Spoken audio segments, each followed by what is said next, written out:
আজকের রেসিপি দই রুই মাছ।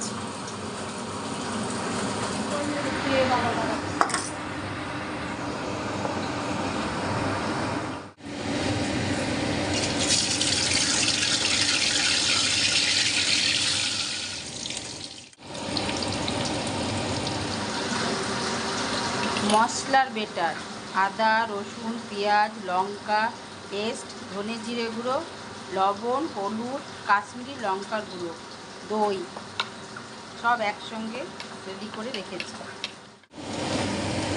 মশলা: মাছ ভাজা,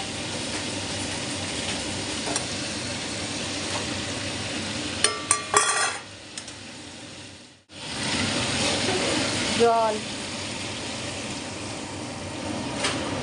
ভাজা মেথি গুঁড়ো,